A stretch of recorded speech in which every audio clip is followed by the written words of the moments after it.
My name is James Regato.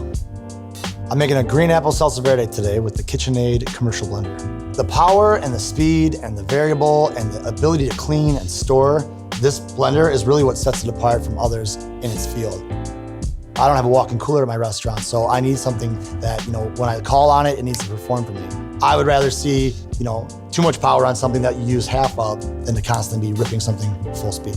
Especially with the different textures of onion and apple and cilantro and a lot of different variables in there. So it's nice to have the option to increase and completely liquefy if you're gonna maybe cook something in it, or just chips and salsa a little bit chunkier, depending on who your audience is. For me, creativity is kind of a living thing. So it's weather or music or the seasons. So I'm always kind of absorbing inspiration from the environment. If I have the right ingredients, the right team, and the right pieces of equipment, then I'm much closer to success than without one of those key elements.